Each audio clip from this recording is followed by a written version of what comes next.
I want to take you through a French literature typical title to show you what's available. So we're going to the main menu there, the drop down, clicking on Bonjour, tristesse, which takes you to the page that gives you a little bit of background on the title in case you're new to A-level literature, and then straight through to the course, which is what would happen if you bought into the subscription. You've access to all the French titles. So the first thing I will show you is the vocabulary. When I started teaching literature, there wasn't really much help available, and I decided back in 2009, I think it was, to do full vocabulary lists to go with the most popular titles, of which Bonjour Tristesse was one. So you'll see here, page by page, exactly how many words there are that I thought should be looked up for someone who wasn't necessarily that wonderful at French, or who maybe after the year of COVID restrictions hasn't been able to build up the vocabulary that much. But that's available in Word, so you can change the odd word or add a word if you want to, and also to enable the students to download on their phones or tablets, so they can skim through it there rather than having to print it all out. So it's very adaptable that way. Then to go alongside, you also have a summary of the novel in pretty straightforward language with some of the key vocabulary down the right hand side, and you'll notice there that you've got the infinitives, and the recommendation is that they put them in the present tense. Generally speaking, the present is used for describing events that happen in the book and the essay paper. We'll obviously be using other tenses to provide reasoning around it. So that's a good way, I think, of following through revising, say, the first half of the book if you're coming back after a holiday and you need to get them to quickly remember what happened in the first half. Questions takes things a little bit further, in that by getting the students to answer questions, maybe orally in class actually, and then writing them up afterwards, you're getting a more detailed a summary individual to each student. I don't provide answers for that one, as it's intended to be a personalized approach. Then obviously character is very important. If you ask people after a film or something what they thought of people, they don't tend to give a very sophisticated answer. So what we've done is provide a list of more or less relevant adjectives which could apply to the key protagonists. And the idea is that you get the students to develop their thinking skills by deciding whether the characters correspond to the particular adjectives by giving them a number, and then providing reasoning, because that is obviously providing analysis. And then there are some plum expressions for describing the character element. There's often a question on character, so that's a very useful way of improving sophistication of language.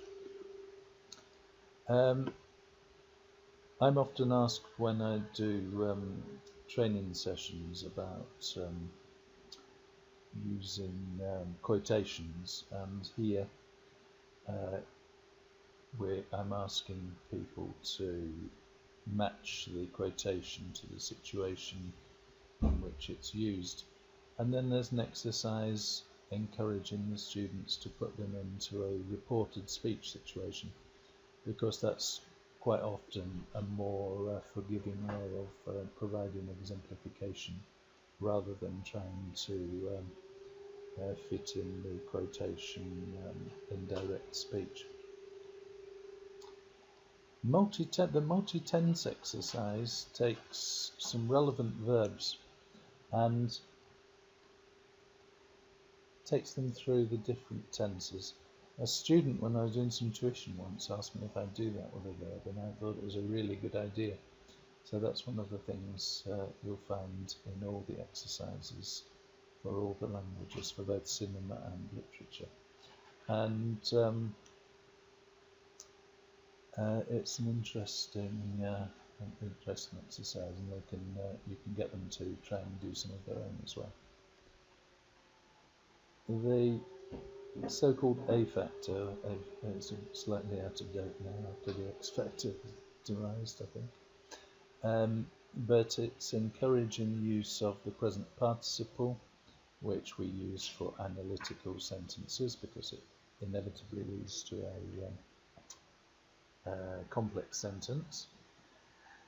Passive, which is clearly something else that's in the quality of language list, and the present subjunctive with a good range of examples within the particular context of that literature title or cinema title. The themes exercise again revolves around quotations from the book and matching them up to particular aspects of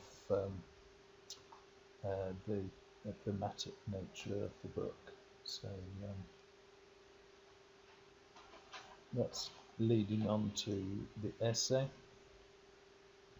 We encourage students to use a non-linear way of planning the essay. So using an A4 sheet of paper, writing down ideas as they come to them in different parts of the page, after thoroughly working out what the title is actually asking for, and then basically you've got something that's encouraging them to paragraph, going from weaker ideas to finish with the strongest. A sample essay just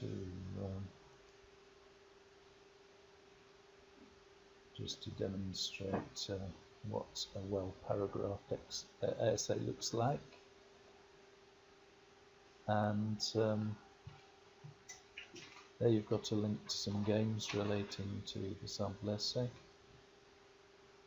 All the mark schemes for the different types of exercises are here, and then finally you have links to useful external links such as the AQA teaching guides, things on the radio or on the email site. So a massive range of things, with the main aim being to keep the teaching in the foreign language as far as possible, and to avoid them rushing off to get the translation, because obviously Bonjour, tristesse is translated into every language practically.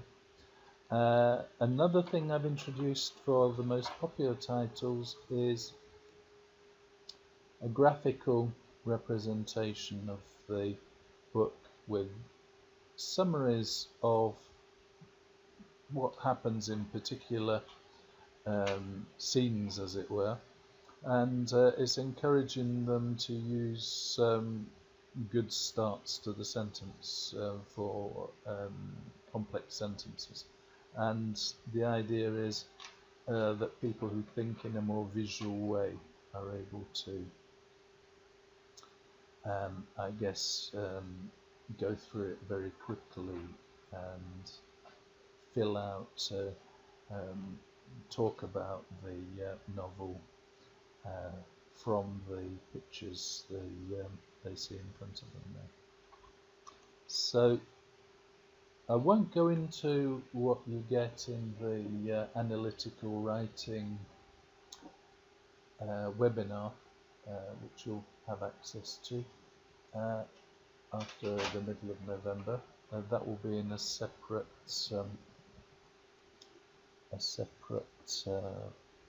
run through on the system. So I hope you find that interesting, because I think students, certainly after this COVID time, are going to need as much support as they can get. And maybe if you're a teacher from France or another French-speaking country, having the vocab list particularly may be useful, as there's some quite complex language in some of the novels. Bonjour, tristesse is a good example of one. It's really quite complex, the language she uses. So have a go with it.